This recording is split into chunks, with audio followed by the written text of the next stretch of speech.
The philosophy of the Quran is that the basic guidance is present in the heart of every human being. It is the innermost consciousness, by awakening the hidden consciousness and then highlighting it. Every human being who uses its brain and senses will reach certain facts on his own, without the guidance of any revelation, without the guidance of any prophet. And what are those facts?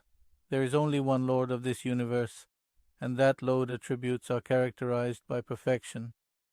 Number two is that the life of a human being is not only this life, but there is another life, in which the results of the actions of this life will be manifested.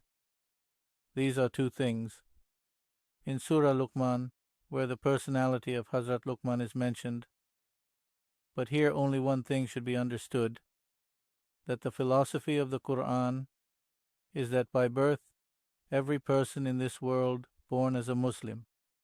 Hadith of the Holy Prophet, Abwahu yufidanihi o yurasanihi o yumjasanihi.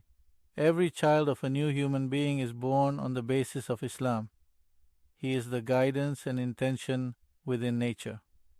Now, if that nature reigns and the intellect is working in the right direction, then that person will reach these two facts by himself.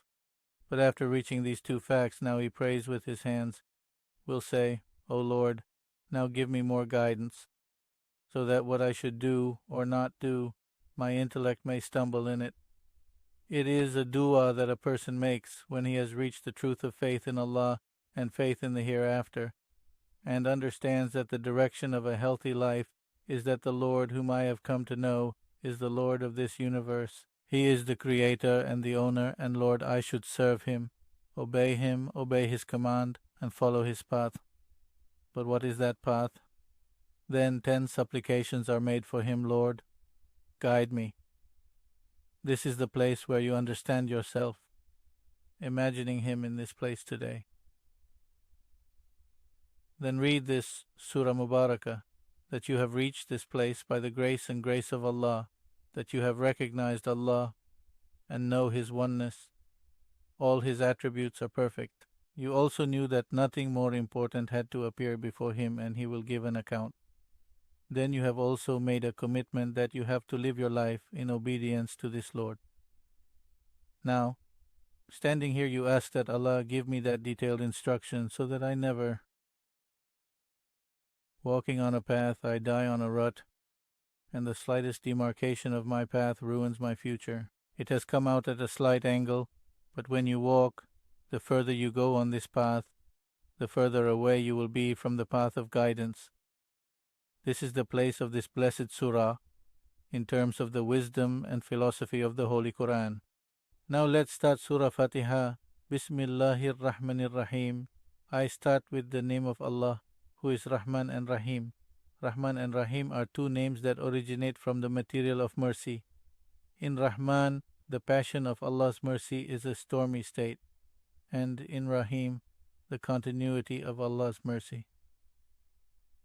These two conditions are present in Allah at the same time. We can't imagine it. We see the sea, a torrential sea. There is excitement, a storm. We see the river. It is moving with calm, with silence, flowing in a continuous fashion. We look at these conditions separately. So that's why we cannot imagine these conditions at the same time. The shrine of Allah cannot be imagined, but these two mercy of Allah are always present. Therefore, there will be no ambiguity between the two. Bismillahir Rahmanir Rahim. Alhamdulillahi Rabbil Alameen. All praises and all thanks are for Allah, who is the master of this universe. Normally or mostly the translation of this ayat is, all praises is for Allah, which is not right, because without using the word thanks, it will not complete the meaning of Alhamdulillah.